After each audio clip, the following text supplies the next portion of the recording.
नमस्कार, मैं विनोद प्रजापति आपका स्वागत करता हूं और आज हम लोग स्टार्ट करेंगे झारखंड का एक पहला टॉपिक। दोस्तों, सबसे पहले हम आपको कहना चाहेंगे कि भविष्य भारती के माध्यम से यह क्लास संचालित की जा रही है और इसके तहत हम लोग देखते हैं ऑनलाइन के साथ साथ ऑनलाइन भी स्टार्टिंग है। तो आप JSSC, JPSC, JTET आप किसी भी एग्ज़ाम की तैयारी करना चाह रहे हैं तो आप ज्वाइन कर सकते हैं।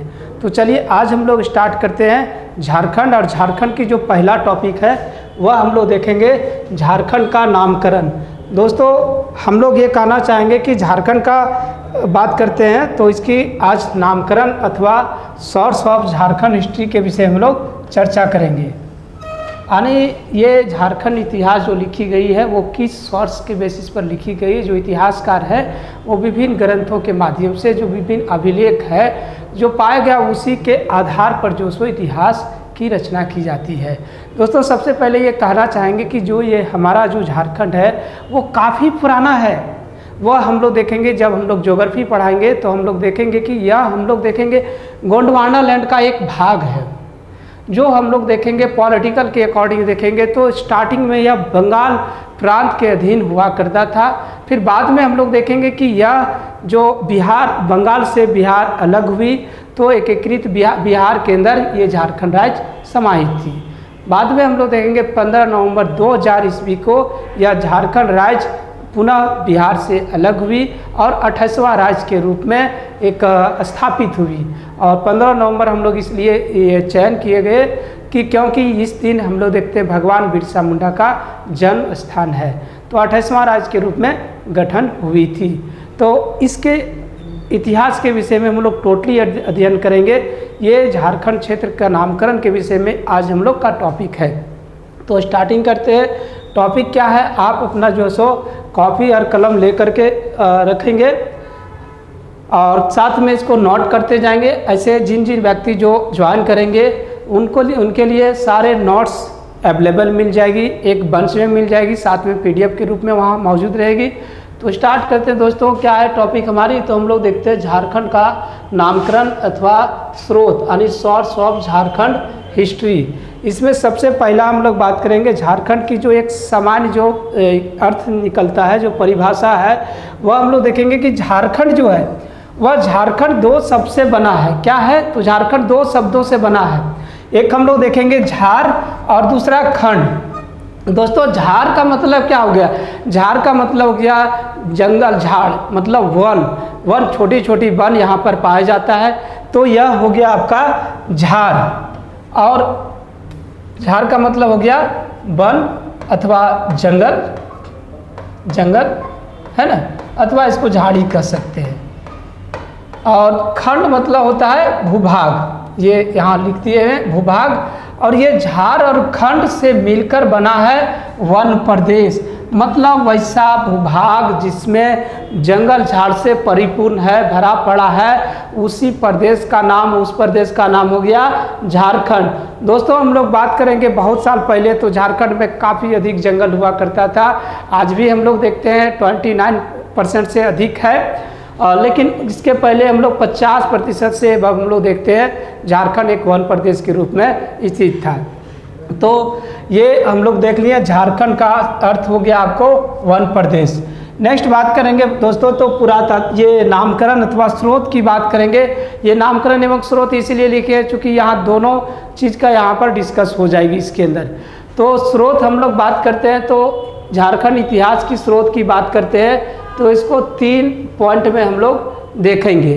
एक हम लोग देखेंगे आर्कियोलॉजिकल सोर्स, यानी एक हम लोग देखेंगे पुरातात्विक स्रोत, दूसरा हम लोग देखेंगे लिटरेचर स्रोत सोर्स, और तीसरा हम लोग देखेंगे विदेशी यात्री। विभिन्न जो विदेशी यात्री आए उन्होंने झारखंड के भूभाग के विषय में वर्णन किए हुए हैं। तो यह जो सो 3 पॉइंट में हम लोग आज डिस्कस करेंगे। तो पहला पॉइंट हम लोग देखते हैं आपका पुरातात्विक स्रोत। पुरातात्विक स्रोत मतलब आर्कियोलॉजिकल सोर्स की डिस्कस करेंगे। आर्कियोलॉजिकल सोर्स में दोस्तों बहुत सारा पॉइंट आएगा जिसमें हम लोग अभिलेख देखेंगे, स्मारक देखेंगे, भवन देखेंगे, क्वाइंट्स देखेंगे, सिक्के मूर्तियाँ देखेंगे, इन तमाम चीज़ों का यहाँ पर हम लोग अध्ययन करेंगे। इसके बाद नेक्स्ट क्लास में ये सारे जो नामकरण होगी उसका डिटेल्स से हम लोग पॉइंट वाइज कंटिन्यू हम लोग देखते हुए चलेंगे। तो यहाँ पर हम लोग बात कर लेते हैं दोस्तों कि ये सबसे पहले पुरातात्विक स्रोत में एक पॉइंट है हमारा, वह है अभिलेख। अभिलेख, यहाँ पर हम लोग बात करेंगे अभिलेख की। देखिए, अभिलेख से एक क्वेश्चन पूछा जा सकता है कि झारखंड क्षेत्र, जो झारखंड हमारा राज्य है, तो झारखंड क्षेत्र का प्रथम अभिलेखीय उल्लेख कौन सी अभिलेख में मिलती है? तो इसका आंसर होगा अशोक का अभिलेख। लेकिन यदि अगर जी आपसे पूछ दिया जाए कि झारखंड शब्द का प्रथम उल्लेख कहाँ मिलता है, तो यह हम लोग देखेंगे 13वीं सेंचुरी के आपका कॉपर प्लेट में उल्लेख मिलती है झारखंड शब्द का, है ना। तो यहाँ पर हम कोशिश किए हैं कि जितने भी अभिलेख से डिस्कस किया गया उसके विषय में एक साथ हम कंपाइल कर दिए हैं। तो यहाँ पर अभिलेख से बात करते हैं तो सबसे पहला आता है अशोक के अभिलेख। अशोक के अभिलेख में झारखंड क्षेत्र का उल्लेख किया गया है। अब झारखंड क्षेत्र का उल्लेख उनके 2 अभिलेखों अथवा शिलालेखों में किया गया, एक अभिलेख अथवा शिलालेख संख्या 2 में और एक 13 में, 2 और 13 में आपका उल्लेख किया गया है, झारखंड के बारे में जिक्र है। तो हम लोग देखते हैं अशोक के शिलालेख संख्या 2 में क्या वर्णन है? तो 2 में वर्णन है कि जनजातियों का धर्म उपदेश देने की बात किया गया है। झारखंड एवं हम लोग कलिंग प्रदेश जो है उसके जनजाति, वहाँ के जो निवास कर रहे हैं जनजाति, उन लोगों को जो बौद्ध धर्म था तो धर्म उपदेश देने की बात की है। बाद में हम लोग डिस्कस करेंगे कि उन्होंने अपनी जो एक बौद्ध यात्री को भेजे थे, धर्म प्रचारक जिसका नाम रक्षित है, उन्होंने झारखंड में जो बौद्ध प्रचार किए, जिसका काफ़ी एविडेंस मिलता है यहाँ बौद्ध धर्म से संबंधित काफ़ी एविडेंस, जो हम लोग नेक्स्ट टॉपिक में जब बौद्ध धर्म स्टडी करेंगे वहाँ हम लोग डिटेल से अध्ययन करेंगे। तो 2 में हम लोग देख लेंगे कि जनजातियों के धर्म का उपदेश देने की बात किया है। नेक्स्ट हम लोग बात करेंगे अभिलेख अथवा शिलालेख संख्या 13। तो 13 में क्या किया है? 13 में हम लोग देखेंगे झारखंड का नाम अटावी अथवा अटाव के नाम से उल्लेख मिलता है। 13 में क्या मिलता है? तो अटावी अथवा अटाव के नाम से उल्लेख मिलता है। ये अटावी अथवा अटाव जो हम लोग देखेंगे एक अधिकारी होती है, और इसके विषय में भी हम लोग जब मौर्य पीरियड देखेंगे तो वहाँ डिटेल से अध्ययन करेंगे दोस्त। नेक्स्ट ये हम लोग समझ गए 2 और 13, अशोक के अभिलेख संख्या 2 और 13 में झारखंड के विषय में डिस्कस है। और यह भी हम लोग देख लिए कि यह अगर भी पूछ दिया जाए झारखंड का प्रथम अभिलेखीय उल्लेख कहाँ मिलता है, तो वह होता है अशोक के अभिलेख में। नेक्स्ट हम लोग बात करेंगे वह है समुद्रगुप्त के प्रयाग प्रशस्ति लेख। दोस्तों, एक प्रयाग प्रशस्ति लेख का रचनाकार कौन है ये भी पूछी जा सकती है। जब हम लोग सेंट्रल इतिहास पढ़ेंगे उस समय यहाँ पर भी हम लोग जान लेंगे कि प्रयाग प्रशस्ति जो लेख है उनके लेखक जो सो हरिसेन है। इसमें झारखंड को मुरुंड के रूप में उल्लेख किया गया है। तो ध्यान में रखेंगे समुद्रगुप्त ने के प्रयाग प्रशस्ति लेख में क्या उल्लेख है? मुरुंड। ध्यान में रखेंगे, मुरुंड, मुंड इत्यादि बहुत सारा नाम आएगा, उसी को हम लोग को ध्यान में रखना है कि कहाँ मुरंड कहा गया है, कहाँ मुरुंड कहा गया है, कहाँ मुंड कहा गया है। तो यहाँ पर ध्यान में रखेंगे कि प्रयाग प्रशस्ति लेख में क्या मिलता है उल्लेख? मुरुंड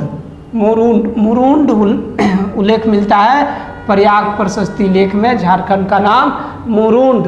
ध्यान में रखिएगा, एक बार आप साथ में बोलेंगे झारखंड का उल्लेख प्रयाग प्रशस्ति में किस नाम से मिलता है? तो मुरुंड नाम से मिलता है उल्लेख। ये समझ में आ गया? 1-2 बार इसको देखेंगे, ध्यान में आ जाएगा। नेक्स्ट हम लोग बात करते हैं दोस्त, ये हजारीबाग के दूध पानी से प्राप्त शिलालेख। दोस्तों, दूध पानी या हजारीबाग में है, और यहाँ से हम लोग देखते हैं एक शिलालेख मिला है जो हम लोग देखेंगे 8वीं शताब्दी की है। यहाँ से किस प्रकार से क्वेश्चन आएगी? तो डायरेक्ट आएगा कि दूध पानी अभिलेख झारखंड के किस जिले से प्राप्त हुई है? तो जिसका आंसर होगा आपका हजारीबाग। और यह कब का है? तो यह हम लोग देखेंगे 8वीं शताब्दी की है।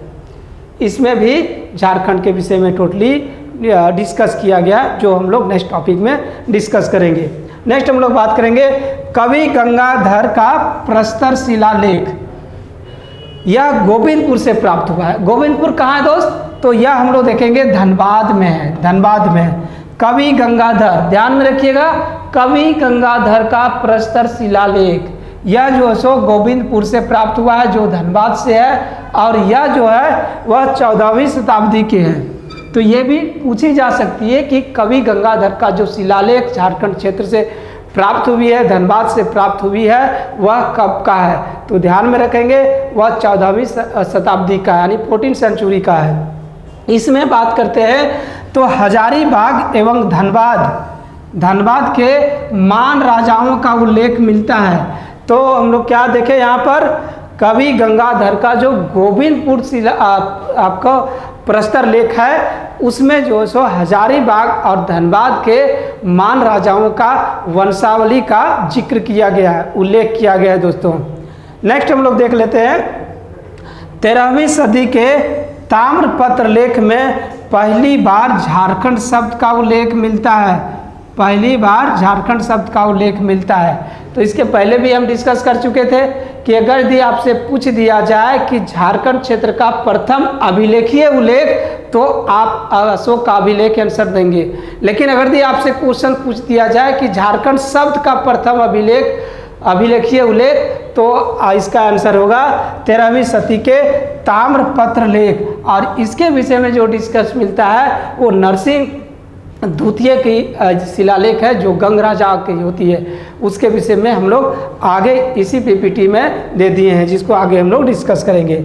नेक्स्ट हम लोग देखेंगे दोस्त, आपको ताम्रपत्र लेख, जो कॉपर प्लेट है, वह देखेंगे एक सिंहभूम से एक कॉपर प्लेट प्राप्त हुई है। इसमें हम लोग देखते हैं कुछ राजाओं के विषय में जानकारी मिलती है, और वह है हम लोग देखेंगे कर्मादित्य एवं प्रचंडादित्य के विषय में। इसके बारे में डिस्कस है कि इन्होंने बिहार, जो एकीकृत बिहार था, उसमें बिहार ही था, उस पर अधिकार कर लिया और महाराज की उपाधि इन्होंने धारण की है ना।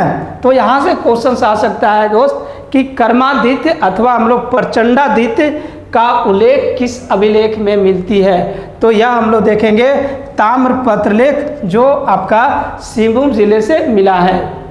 नेक्स्ट हम लोग देखेंगे आपका बंगाल ताम्रफलक अभिलेख, बंगाल ताम्रफलक अभिलेख, यह भी हम लोग देखेंगे सिंहभूम क्षेत्र से ही प्राप्त हुई है। और इसमें क्या है, तो राजा सूर्यादित्य का उल्लेख मिलता है। राजा सूर्यादित्य का उल्लेख कहाँ मिलता है? तो यह हम लोग देखेंगे बंगाल ताम्रफलक अभिलेख में मिलता है। वहीं हम लोग देखेंगे आपका कर्मादित्य अथवा प्रचंडादित्य का उल्लेख कहाँ मिलता है? तो इसका उल्लेख हम लोग देखेंगे सिंहभूम से प्राप्त हुई ताम्रपत्र लेख में मिलता है। चलिए नेक्स्ट हम लोग बात करेंगे। तो यहाँ तक क्लियर हो रहा है? जहाँ कोई दिक्कत होगी तो आप कमेंट सेक्शन में बताएंगे, उस अकॉर्डिंग हम और बेहतर करने की कोशिश करेंगे दोस्त। इतना आप धैर्य बना कर रखेंगे कि जो भी एग्ज़ाम है, चाहे या जेपीएससी हो या जेटेट हो या झारखंड की कोई भी एग्ज़ाम, एसआई हो या फिर पंचायत सचिव, जेएसएससी सीजीएल, दोस्त एक भी कोशिश आपका नहीं छूटने देंगे। और आप देखिए झारखंड का सेक्शन है, उसमें आप अधिक से अधिक मार्क्स लाएंगे, तभी आप जो सो सफल हो पाएंगे। तो आप कोशिश करेंगे कि झारखंड में जो सीजीएल की जो एग्ज़ाम होगी उसमें 40 नंबर आप पूछी जाएगी, तो 40 मार्क्स में आप कम से कम 35 से प्लस करेंगे। चूँकि सेंट्रल के इतिहास व सेंट्रल का जीएस जो है सो वो एक समुद्र है, तो जो कोई सेक्शन जो है उसको हम इस तरह से स्ट्रॉन्ग कर लेंगे ताकि वहाँ से हम 100% अचीव कर पाएंगे। तो झारखंड में एकदम प्राइमरी आप लोग फोकस करेंगे दोस्त, सारे सेक्शन का हम प्रैक्टिस कराएंगे, साथ में फुल लेंथ टेस्ट भी करवाएंगे और उसको आप ज्वाइन कर लेंगे, बेहतर आपको मिलेगी और आप सफल होंगे। चलिए नेक्स्ट हम लोग बात करते हैं अभिलेख में ही। तो नेक्स्ट हम लोग देखते हैं हजारीबाग के इटखोरी से गुर्जर प्रतिहार शासक महेंद्र पाल के शिलालेख प्राप्त हुई है। दोस्त ये क्वेश्चंस हमने टेस्ट सीरीज में बहुत बार दिए हैं, लेकिन अक्सर ये क्वेश्चंस का बच्चे लोग गलत कर बैठते हैं। ये हम लोग ध्यान में रखेंगे कि जो महेंद्र पाल है, यहाँ पर पाल देखने से लगता है कि यह जो सो पालवंशी राजा है, लेकिन यह पालवंशी शासक नहीं है, यह जो है सो हम लोग देखेंगे गुर्जर प्रतिहार शासक है। जिन्होंने हम लोग देखेंगे पाल और गुर्जर प्रतिहार के साथ संघर्ष हुआ करता था, उन्होंने इस क्षेत्र पर अपना अधिकार किया होगा, ऐसा उल्लेख मिलता है। जो हम लोग देखेंगे सेंट्रल में त्रिपक्षीय संघर्ष जो प्रतिहार के साथ और राष्ट्रकूट साथ में पाल वंश के साथ एक त्रिपक्षीय संघर्ष होती है कन्नौज को प्राप्त करने के लिए। तो यहाँ पर हम लोग क्या देखें, हजारीबाग के इटखोरी से आपका प्रतिहार शासक महेंद्र पाल का शिलालेख प्राप्त हुई है। यह कब की है तो ध्यान में रखिएगा, यह हम लोग देखेंगे तो 9वीं एवं 10वीं सदी का है, 10वीं सदी का है, ये भी ध्यान में रख लेंगे। इस तरह की डेट अगर पूछी जाएगी तो भी हम बनाएंगे। नेक्स्ट हम लोग देखेंगे रांची के बोड़ैया मंदिर से 1682 यानी 1682 का अभिलेख प्राप्त हुआ है।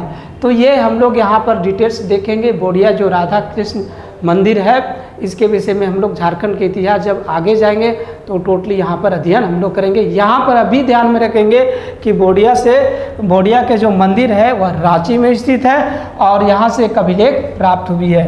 तो इस प्रकार से जो हम लोग आर्कियोलॉजिकल सोर्स की बात किए उसमें अभिलेख यह खत्म हो जाती है। इसको समझ पाए होंगे, इसको नोट कर लेंगे, एक दो बार स्टडी करेंगे और इससे जो इम्पोर्टेंट क्वेश्चंस होगी उसको बनाने की कोशिश करेंगे। आप स्वयं बनाइए अथवा आप जो सो आप ज्वाइन कर लेंगे, जहाँ पर सारे क्वेश्चंस MCQ फॉर्मेट में हम मिल जाएगी। वहाँ पर आप जांच सकेंगे कि क्या हमने स्टडी किए, क्या सीख पाए, क्या गलतियाँ हुई। नेक्स्ट हम लोग बात करेंगे इस आर्कियोलॉजिकल सोर्स में, तो जिसमें हम लोग सिक्के की बात करेंगे, कॉइन्स की। दोस्तों झारखंड में अभी तक जो उल्लेख मिला है वह बहुत ज़्यादा कॉइन्स की प्राप्ति नहीं हुई है। मोटे तौर पर कहा जाए तो 3 प्रकार के सिक्के जो सो प्राप्त होती है, जिसमें हम लोग कुषाण काल का एक हम लोग देखेंगे। कुषाण कालीन सिक्के रांची से प्राप्त होती है। देखिए कुषाण कालीन सिक्के रांची, सिंहभूम और एक मयूरभंज से प्राप्त होती है। मयूरभंज हमने इसलिए नहीं नोट किए क्योंकि वह उड़ीसा में है। आप लोग ध्यान में रख लेंगे कि मयूरभंज से भी सिक्के प्राप्त हुई है जो उड़ीसा में वर्तमान में है। तो ये कुषाण कालीन और ये जो है सो प्रथम एवं द्वितीय शताब्दी के, जब प्रथम एवं द्वितीय शताब्दी ईस्वी की बात जब की जाती है तो जाहिर सी बात है इसमें हम लोग देखेंगे कनिष्क का शासन था। तो कनिष्क के सिक्के भी पूछी जा सकती है कि कनिष्क के सिक्के झारखंड के किस क्षेत्र से प्राप्त हुई है, तो वह हम लोग देखेंगे रांची और सिंहभूम से प्राप्त हुई है। दोस्तों ये सिक्का मिलना क्या इंडिकेट करती है, तो जैसा कि हम समझ पा रहे हैं कि ये 2 चीज़ हो सकती है। या हम लोग देखेंगे कि जो कुषाण का जो शासन था, जो साम्राज्य थी, उसका यहाँ पर एक क्या कहते हैं प्रभाव रही होगी, अथवा व्यापारिक संबंध रही होगी, अथवा एक आधिपत्य के रूप में रही होगी। यही कुछ एक संभावना व्यक्त किया जा सकता है। तभी यहाँ पर जो सो रांची एवं सिंहभूम से कुषाणकालीन सिक्के प्राप्त होती है। चलिए नेक्स्ट हम लोग बात कर लेते हैं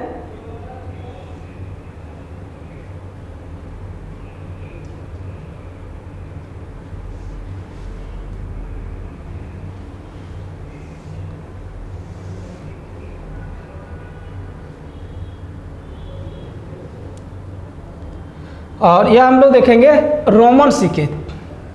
रोमन सिक्के झारखंड के सिंहभूम से प्राप्त हुआ है, यानी रोमन राजाओं का सिक्का झारखंड में पाया जा रहा है। इससे इस बात की जिक्र होती है कि हमारा झारखंड जो है इसका वैदेशिक संबंध, विदेशी व्यापार संबंध जो सो स्थापित था, रोमन साम्राज्य के साथ था। यह सिक्का हम लोग देखे सिंहभूम से मिलता है और इससे पता चलता है कि झारखंड का व्यापारिक संबंध विदेशों से था। नेक्स्ट हम लोग इंडो-सिथियन सिक्के चाईबासा से प्राप्त हुई यानी सिंहभूम से। तो सिक्के में हम लोग क्या देखें, 3 प्रकार के सिक्के। कुषाणकालीन सिक्के कहाँ हैं, तो रांची सिंहभूम, रांची सिंहभूम कुषाणकालीन सिक्के अथवा कनिष्क सिक्के की चर्चा करेंगे। नेक्स्ट हम लोग बात किए रोमन सिक्के, तो रोमन राजाओं की सिक्के कहाँ से मिली है, यह भी सिंहभूम से मिली है। नेक्स्ट हम लोग बात किए आपका इंडो-सिथियन की, तो इंडो-सिथियन का जो सिक्के है वह कहाँ से, चाईबासा से मिली है और यह पश्चिमी सिंहभूम में है। नेक्स्ट हम लोग देख लेते हैं मूर्तियाँ। दोस्तों झारखंड में विभिन्न प्रकार की मूर्तियों का अवशेष प्राप्त हुई है और उसके तहत जो उस आधार पर जो इतिहासकार है वो झारखंड का इतिहास को रचना किए हैं। तो यहाँ पर हम लोग देखेंगे मूर्तियाँ में, तो एक हम लोग देख लेंगे। देखिए हजारीबाग के दुमदुमा से पालकालीन, पाल वंश जो है पालकालीन मूर्तियाँ प्राप्त हुई है। पत्थर के अवशेष एवं शिवलिंग मिला है जो 8वीं से 11वीं सदी के हैं। तो यहाँ से क्वेश्चंस किस रूप में पूछी जा सकती है? तो पहला पूछा जा सकता है कि दुमदुमा यह कहाँ स्थित है? तो यह एक हजारीबाग में स्थित है। यहाँ से क्या मिला है? तो पालकालीन मूर्तियाँ मिली है। क्वेश्चन पूछी जा सकती है कि पालकालीन मूर्तियाँ झारखंड के किस जिले में प्राप्त हुई है? तो इसका आंसर हो गया हजारीबाग। नेक्स्ट हम लोग देखते हैं, यहाँ पर पत्थर के अवशेष एवं शिवलिंग भी मिला है। यह कब का है? तो 8वीं से 11वीं शताब्दी के हैं। चलिए नेक्स्ट हम लोग बात करते हैं वेणु सागर। वेणु सागर हम लोग कहाँ देखते हैं? तो यह सिंहभूम में है और यहाँ पर हम लोग देखते हैं विभिन्न हिंदू और जैन देवी देवताओं की मूर्तियाँ प्राप्त होती है और यह 7वीं 8वीं शताब्दी की है। नेक्स्ट हम लोग बात करेंगे बहरागोड़ा। तो बहरागोड़ा क्या है? तो यह उत्तर पाषाण कालीन मूर्तियाँ, यानी उत्तर पाषाण काल में भी लोग जो सो हम लोग देखेंगे कि आपको मूर्तियाँ बनाने में माहिर थे। और ख़ास तौर पर हम लोग बात करेंगे असुर, जो झारखंड की असुर जनजाति है, वह हम लोग देखते हैं लोहे का कार्य करते थे, मूर्तिकार के रूप में मूर्ति बनाते थे। इनका एक बहरागोड़ा से मूर्ति मिला है। और यहाँ पर बात करते हैं बहरागोड़ा।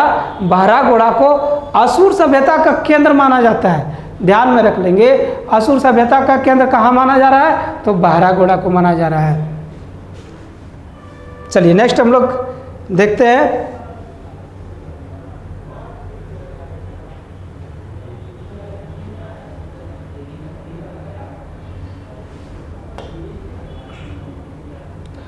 नेक्स्ट हम लोग बात करते हैं पलामू के करवा ग्राम। तो यहाँ से डायरेक्ट पूछा जा सकता है कि करवा ग्राम क्यों फेमस है, आपका विख्यात है? तो यहाँ पर हम लोग देखेंगे बौद्ध स्तूप पाया गया।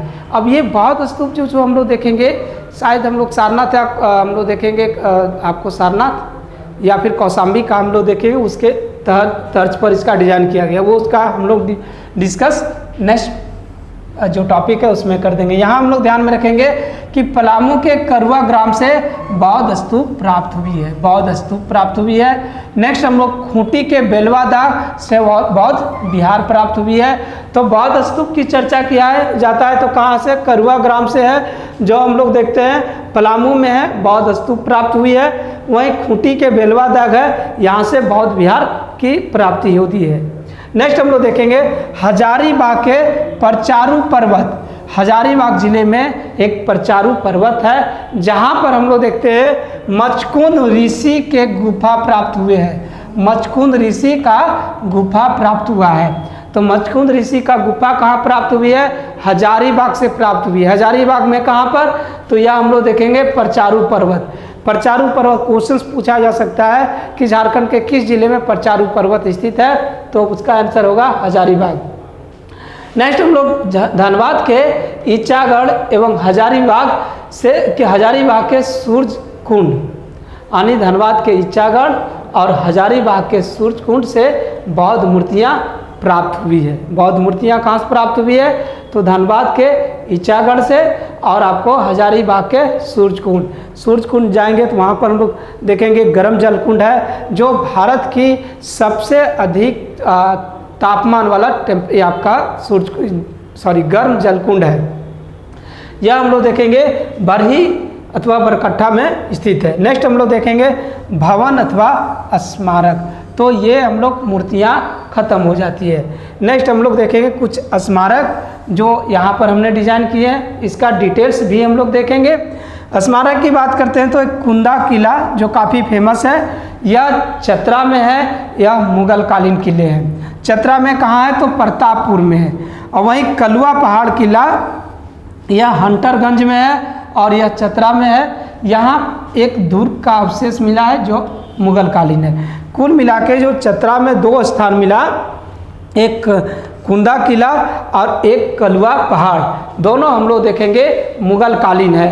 तो कुंदा किला में क्या मिला, तो यहाँ पर कुल्ला यह मुगल कालीन है, और कलवा पहाड़ में यह एक दूर का अवशेष मिला है कलवा पहाड़ में, और यह हम लोग देखेंगे मुगल कालीन है। नेक्स्ट हम लोग बात करते हैं देखिए नेक्स्ट हम लोग राजा गोपाल राय का किला। यह हम लोग देखते हैं एक लाइन में जो ऑब्जेक्टिव क्वेश्चन पूछी जा सकती है, तो यहाँ से क्वेश्चंस रहती है और डायरेक्ट क्वेश्चन पूछा जा सकता है कि राजा गोपाल राय का किला कहाँ अवस्थित है। तो कहाँ है राजा गोपाल राय? डाल्टनगंज। डाल्टनगंज में हम लोग देखते हैं राजा गोपाल राय का किला स्थित है। नेक्स्ट हम लोग चेरो वंश के नया अथवा पुराना किला कहाँ है, तो यह पलामू में है। चेरो वंश ऑलरेडी हम लोग जब स्टडी करेंगे तो देख पाएंगे कि यह पलामू क्षेत्र में है, वहीं पर चेरो वंश की स्थापना हुई थी, उसी क्षेत्र में साम्राज्य थी। और यहाँ पर हम लोग देखते हैं कि नया किला अथवा पुराना किला निर्माण किया गया जो हम लोग 12वीं सदी के हैं। नेक्स्ट इटखोरी का भद्रकाली मंदिर एवं टांगीनाथ मंदिर यह 8वीं एवं 11वीं सदी के हैं। नेक्स्ट हम लोग बात करते हैं, यह है हापा मुनि एवं महामाया मंदिर। ये क्वेश्चन पूछा जा सकता है कि टांगीनाथ मंदिर शायद आपको गुमला में पड़ जाता है, इसको हम लोग ध्यान में रख लेंगे। गुमला में, ये गुमला में है ना। और इटखोरी के भद्रकाली मंदिर, इटखोरी के भद्रकाली मंदिर यानी पूछा जा सकता है भद्रकाली मंदिर कहाँ है, तो चतरा के इटखोरी में है। वहीं टांगीनाथ मंदिर गुमला में अवस्थित है। यह 8वीं से 11वीं सदी में निर्माण हुई है। नेक्स्ट हम लोग हापा मुनि मंदिर अथवा महामाया मंदिर कहाँ है, तो आपका यह गुमला में है। यह 15वीं शताब्दी के बने हुए हैं। तो ये हम लोग देख रहे हैं आपका विभिन्न स्मारक एवं आपका भवन। नेक्स्ट हम लोग देखते हैं, यहाँ पर भी ऑलरेडी इसको हम लोग देख चुके हैं। अभी क्या देखें कि बोड़िया, ये रांची में है बोड़िया मंदिर, और यह हम लोग 17वीं शताब्दी के। जगन्नाथपुर मंदिर यह 17वीं शताब्दी के हैं। तो इस प्रकार हम लोग स्मारक एवं भवन का चर्चा की है दोस्तों, तो इसको भी ध्यान में रखेंगे। इस किले और भवन का एक लंबा लिस्ट है जिसका हम लोग जब आगे स्टडी करेंगे तो वहाँ एक सीक्वेंस में टोटली मिल जाएगी दोस्तों। यहाँ पर एक पॉइंट हम लोग देखेंगे नोट करके कि झारखंड में असुर काल के ईंट पाई गई है। ये क्वेश्चन अभी तक नहीं पूछी गई है लेकिन पूछा जा सकता है। झारखंड में ईंट असुर काल के ईंट पाए गए हैं, तो इसका साइज क्या थी, तो ध्यान में रख लेंगे 17 × 10 × 3 इंच यानी 17 × 10 × 3 इंच के आपका साइज में पाया गया है। तो इस प्रकार हम लोग देखते हैं भवन अथवा स्मारक खत्म हो जाती है। नेक्स्ट दोस्त हम लोग बात करेंगे आपका चित्रकला का। देखिए झारखंड में बहुत सारा चित्रकला का अवशेष मिलता है और उसके विषय में हम लोग जानेंगे।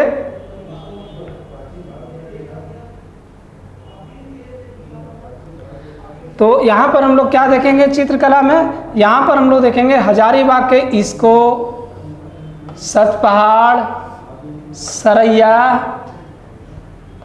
रहमदहंगी इत्यादि स्थानों में एक समतल शिलालेख पर प्रागैतिहासिक मानव द्वारा चित्रकारी का नमूना मिलता है। चित्रकारी का नमूना कहाँ मिलता है? हजारीबाग में। हजारीबाग के कौन से स्थल से? तो यहाँ हम लोग जब चर्चा किए इसको, ये डायरेक्ट पूछा जा सकता है। ये पुरातात्विक जो सो स्थल भी है, आसानकालीन स्थल भी है। जब हम लोग देखेंगे प्रागैतिहासिक काल जब पढ़ेंगे वहाँ पर हम लोग डिस्कस करेंगे। सतपहाड़ और सरैया, रहमदहंगी ये सारे जो सो प्रागैतिहासिक कालीन स्थल है। यहाँ पर हम लोग क्या देखें कि एक समतल यानी एक प्लेन स्थान पर, पत्थर पर, पाषाण पर कुछ मानव द्वारा चित्रकारी किया गया है, जिसमें हम लोग भूल भुलैया वगैरह वगैरह जो हम लोग आगे देखेंगे, आपका भूल भुलैया हो गया, नक्षत्र की देखेंगे, ये तमाम चीज़ हम लोग आगे देखेंगे। नेक्स्ट हम लोग देखेंगे दोस्त कि गढ़वा से गढ़वा के भवनाथपुर से प्रागैतिहासिक काल के दुर्लभ शैल चित्र मिला है। दुर्लभ शैल चित्र जो मिला है यह एक आखेट का चित्रकारी है। दोस्तों यहाँ पर दिखाया गया है कि एक व्यक्ति जो शिकार कर रहे हैं, वहाँ पर हिरण और भैंस का जो सो हम लोग देखते हैं शिकार करते हुए चित्र बनाया गया है। तो यहाँ आखेट का चित्रकारी कहाँ से मिलता है? तो गढ़वा के भवनाथपुर से मिलता है। गढ़वा के भवनाथपुर से क्या मिलता है? तो हम लोग देखेंगे आखेट का चित्रकारी। वहीं हजारीबाग से क्या मिला? तो मानव प्रागैतिहासिक मानव द्वारा उकेरे गए चित्रकारी मिलता है। जो इसको हम लोग देखते हैं, रामदंगी देखते हैं, साथ में सतपहाड़ देखते हैं, सरैया देखते हैं, यहाँ से मिलता है। नेक्स्ट हम लोग देखेंगे सुतियामे पहाड़। यह कहाँ है? तो रांची में है। यहाँ पर डायनासोर के पद चिन्ह मिले हैं। डायनासोर जो आज के डेट में हम लोग देखते हैं विलुप्त प्राय है, इसका हम लोग देखते हैं, सॉरी, यह हम लोग देखते हैं डायनासोर का यहाँ से एक पद चिन्ह मिला है। कहाँ से? सुतियामे पहाड़। ये कहाँ पर सुतियामे है? तो रांची में स्थित है। अब दोस्तों ये जो हम लोग देखते हैं रॉक पेंटिंग, मतलब जो पाषाण में जो डिजाइन किया गया, जो चित्रकारी किया गया, इसकी तुलना सिंधु घाटी के चित्रकारी से किया जाता है। ये भी ध्यान में रखेंगे, क्वेश्चन आ सकता है कि झारखंड में जो चित्रकारिता का जो हम उल्लेख मिलता है, जो पाषाणकालीन अथवा पत्थरों पर जो डिजाइन किया गया, इसकी तुलना भारत के किस पेंटिंग से की जाती है? तो यह ध्यान में रखेंगे कि सिंधु घाटी सभ्यता की पेंटिंग से की जाती है। झारखंड के जो रॉक पेंटिंग है उसकी तुलना सिंधु घाटी सभ्यता से की जाती है। अब इस प्रकार हम लोग देख लिए दोस्त कि यह जो सो आर्कियोलॉजिकल सोर्स ख़त्म हो जाती है। तो इसके विषय में जितने भी इम्पोर्टेंट क्वेश्चंस बनेगी उसका एमसीक्यू क्वेश्चंस में हम करवा देंगे दोस्त, उसको आप ज्वाइन कर लेंगे, वहाँ पे सारे मिल जाएंगे। तो नेक्स्ट हम लोग देखेंगे लिटरेचर सोर्स की बात करेंगे, साहित्यिक स्रोत।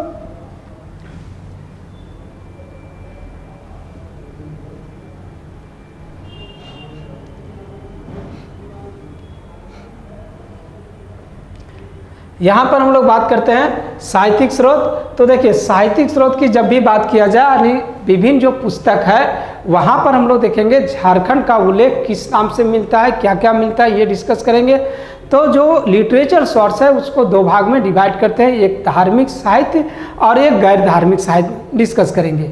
तो यहाँ पर हम लोग देख लेते हैं कि धार्मिक स्रोत में यानी धार्मिक साहित्य की बात करते हैं, रिलीजियस लिटरेचर की बात करते हैं, तो यहाँ पर कौन कौन सी जो आपका साहित्य है उसके विषय में चर्चा किया गया है। तो सबसे पहला हम लोग देखेंगे आपको ऐत्रेय ब्राह्मण। ऐत्रेय ब्राह्मण में क्या है? तो पुंड अथवा पुंड्र के नाम से उल्लेख मिलता है। यहाँ पर यह भी ध्यान रखना है कि अगर यदि आपसे पूछ दिया जाए कि झारखंड का प्रथम साहित्यिक उल्लेख कहाँ मिलता है, तो वह ऐत्रेय ब्राह्मण में होगा। ओवरऑल की बात करते हैं कि झारखंड का प्रथम उल्लेख कहाँ मिलता है, तो उसका भी आंसर हो जाएगा ऐत्रेय ब्राह्मण, चूँकि अभिलेख इसके बाद आया था। तो ऐत्रेय ब्राह्मण में हम लोग देखते हैं पुंड अथवा पुंड्र के नाम से उल्लेख मिलता है। जो हम लोग देखते हैं यह झारखंड जो शब्द है वह यह सबसे पहले यहाँ पर मिलता है, अर्थात प्रथम साहित्यिक उल्लेख की बात करते हैं। नेक्स्ट हम लोग बात करते हैं दोस्त, ये यहाँ पर होनी चाहिए कॉलम में लेकिन छूट गया। नेक्स्ट हम लोग एक तरफ ग्रंथ और एक तरफ झारखंड के जो क्षेत्र है उसका किस नाम से उल्लेख है, इसके विषय में डिस्कस किया गया। तो हम लोग ऐत्रेय ब्राह्मण देख लिए। नेक्स्ट वायु पुराण ध्यान में रखेंगे और यहाँ पर मुरंड ध्यान में रखेंगे। दोस्त इसके पहले प्रयाग प्रशस्ति लेख हम लोग डिस्कस किए, वहाँ पर ध्यान में रखेंगे मुरुंड की बात किया गया है और ये मुरंड बात किया गया है, थोड़ा डिफरेंट है, ध्यान में रखिएगा। प्रयाग प्रशस्ति लेख में क्या है? तो मुरुंड यानी उकार बहुलाकार की वहाँ पर प्रयोग हुआ है, और यहाँ पर हम लोग मुरंड ध्यान में रखेंगे। वायु पुराण में मुरंड चर्चा किया गया, वायु पुराण में क्या है? मुरंड है, जबकि हम लोग देखते हैं प्रयाग प्रशस्ति लेख में क्या था? मुरुंड था, ध्यान में रखेंगे। और नेक्स्ट विष्णु पुराण, तो विष्णु पुराण में मूड अथवा पौंडरिक देश के रूप में उल्लेख मिलता है। दोस्त इसको ध्यान में कैसे रखा जाए? तो देखिए विष्णु पुराण में कहा गया है, तो विष्णु यानी दुनिया की जो सो कहा जाए तो एक पालन करता है, तो कहने का मतलब भैया वो अपने दिमाग से काम करेंगे ना, तो ये दिमाग से काम करेंगे तो झारखंड तो धन संपत्ति में परिपूर्ण है, खनिज संपदा में परिपूर्ण है, जिसके कारण झारखंड को अथवा छोटा नागपुर प्रदेश को भारत का रूर प्रदेश कहा जाता है। तो जाहिर सी बात है कि उन्होंने इस क्षेत्र का उल्लेख किए हैं और वो भी मुंड के नाम से, यानी अपनी मस्तिष्क के नाम से उल्लेख किए हैं। तो ये ध्यान में रखेंगे हम लोग कि विष्णु पुराण में मुंड अथवा पौंडरिक प्रदेश के रूप में उल्लेख मिलता है। नेक्स्ट हम लोग महाभारत की बात करते हैं। तो महाभारत में झारखंड का उल्लेख 2 नाम से मिलता है। एक हम लोग महाभारत की बात करते हैं तो यहाँ पर किक्कट प्रदेश के रूप में उल्लेख मिलता है। वहीं हम लोग देखेंगे महाभारत के दिग्विजय पर्व में, अगर दिग्विजय पर्व पार्टिकुलर पूछा जाए तो इसमें क्या है, पुंडरिक देश के नाम से उल्लेख मिलता है। पुंडरिक देश दोस्त, पुंडरिक देश का मतलब होता है पशु भूमि। यहाँ पशुओं का अधिकता थी, है ना, बहुत सारा जानवर, हाथी की प्रबलता पहले भी थी, अभी भी हम लोग देखते हैं, जिसका डिमांड हम लोग देखते हैं। प्राचीन काल के शासकों ने उस हाथी को प्राप्त करने के लिए बहुत सारे जंग लड़े, जिसमें हम लोग देखेंगे कि आपको अशोक ने कलिंग युद्ध किए। और वहीं हम लोग देखेंगे महाभारत में कर्क खंड अथवा अर्क खंड के रूप में उल्लेख मिलता है। ये बेसिकली रांची का क्षेत्र है, जिसका डिस्कस हम लोग आगे कर देंगे। वहीं हम लोग देखेंगे उत्तर वैदिक काल में तो वरात्य प्रदेश के रूप में उल्लेख मिलता है। ऋग्वेद में वैसा कोई डिस्कस नहीं किया गया है। वरात्य क्या है ये हम लोग आगे देख लेंगे। नेक्स्ट जो हम लोग देखेंगे जब इतिहास पढ़ेंगे, स्टार्ट करेंगे वहाँ पर उत्तर वैदिक काल में। यहाँ पर हम लोग ध्यान में रखेंगे उत्तर वैदिक पीरियड में झारखंड का नाम वरात्य प्रदेश के रूप में मिलता है। चलिए नेक्स्ट, ये धार्मिक स्रोत जो सो खत्म हो जाती है। अब नेक्स्ट बात करते हैं गैर धार्मिक स्रोत। गैर धार्मिक स्रोत की बात करते हैं।